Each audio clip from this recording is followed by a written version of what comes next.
జరిగిన సంఘటనలో భాగంగా 376/2024లో కేసు క్రైమ్ నెంబర్ 376/2024లో భాగంగా అల్లు అర్జున్ గారు బెయిల్ తీసుకోవడం జరిగింది, ఇంటర్వ్యూ బెయిల్ తీసుకోవడం జరిగింది.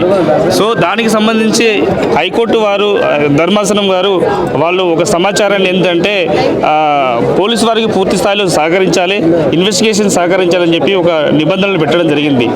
దాంట్లో భాగంగా ఈరోజు స్టేట్మెంట్ రికార్డ్ చేయడానికి దానికి సంబంధించిన విట్నెస్లు, దానికి సంబంధించిన సమాచారాన్ని సేకరించడానికి అల్లు అర్జున్ గారికి నోటీస్ ఇవ్వడం జరిగింది.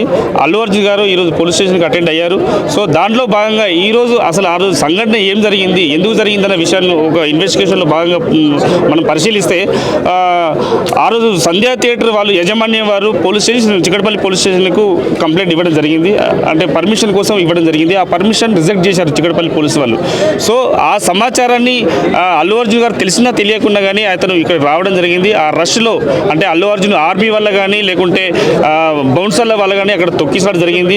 ఒక లేడీ రేవతి అనే లేడీ చనిపోవడం జరిగింది. వాళ్ళ అబ్బాయి చావు బతుకుల మధ్యలో కిమ్స్ హాస్పిటల్లో ఈరోజు ఇప్పటి వరకు కూడా ఆయన ఆసుపత్రిలో ఉన్నాడు.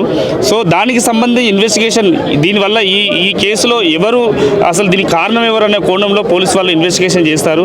సో అంటే ఇంటరిమ్ బెయిల్ ఉన్న క్రమంలో ఈ అల్లు అర్జున్ గారు ప్రెస్ మీట్ పెట్టి దానికి సంబంధించింది ఒక ఈ గవర్నమెంట్ పైన ఒక పోలీసుల పైన అవాకులు చవాకులు చేసే అవకాశం ఉంది, అబాసు పాలు చేయాలనే ఆలోచనతో ఒక ప్రెస్ మీట్ పెట్టడం జరిగింది. దానికి సమాచారంగా ఏంటంటే అంటే ఆ కోణం అట్లా ఉన్నా లేకున్నా కానీ వీళ్ళు ఇన్వెస్టిగేషన్లో భాగంగా నోటీస్ ఇచ్చి పిలవడం జరిగింది. ఒకవేళ పోలీసు వాళ్ళు ఈ స్టేట్మెంట్ రికార్డ్ చేస్తున్న క్రమంలో వాళ్ళు సాటిస్ఫై అవ్వకుంటే దీన్ని సీన్ను రీకన్స్ట్రక్షన్ చేసే అవకాశం ఉంది. అంటే పెద్ద కేసులలో అంటే గ్రేవీ కేసులలో ఏంటంటే వాళ్ళు ఇన్వెస్టిగేషన్ ఎందుకంటే లైక్ మర్డర్ కేసులు లేకుంటే 306 కేసులు ఇట్లాంటి కేసులు ఉన్నప్పుడు సో సీన్ను రీకన్స్ట్రక్ట్ చేస్తారు. ఎందుకంటే వీళ్ళు తప్పుడు సమాచారాన్ని కోర్టుకు సమర్పించారని చెప్పి భావిస్తున్నారు పోలీసు వాళ్ళు. సో ఆ తప్పుడు సమాచారం భావిస్తున్న క్రమంలో వాళ్ళు సీన్ను రీకన్స్ట్రక్ట్ చేసి ఎంతమంది బౌన్సర్లు వచ్చారు, ఎంతమంది అల్లు అర్జున్ ఆర్మీ వచ్చారు, ఎక్కడ స్టార్ట్ అయ్యిండు, సో అన్న కోణంలో వాళ్ళు ఆలోచించి వాళ్ళు ఇన్వెస్టిగేషన్ చేసేది జరుగుతుంది. ఒకవేళ వాళ్ళు తప్పుడు సమాచారాన్ని కోర్టుకు కానీ అక్కడ ఒకవేళ అల్లు అర్జున్ గారు సమర్పిస్తే ఈ ఇంటరిమ్ బెయిల్ను కూడా క్యాన్సిల్ చేసే అవకాశం ఉంటుంది. మళ్ళీ ఎన్నిసార్లైనా నోటీసులు ఇచ్చే అవకాశం ఉంటుంది. దానికి సంబంధించిన ఎవరైతే అక్యూజ్డ్ ఉంటారో వాళ్ళకి సంబంధించిన పూర్తి అంటే ప్రతి ఒక్కరికి కూడా నోటీస్ ఇచ్చే అవకాశం ఉంటుంది. దీనికి సంబంధించిన విట్నెస్లు స్టేట్మెంట్ రికార్డ్ చేయడానికి కొంచెం సమయం తీసుకుంటారు. ఆ సమయం ప్రకారం వాళ్ళు ఇన్వెస్టిగేషన్ చేస్తారని భావిస్తారు. విచారణలో భాగంగా సంధ్య థియేటర్కు అల్లు అర్జున్ తీసుకెళ్తారంట, నిజమేనా?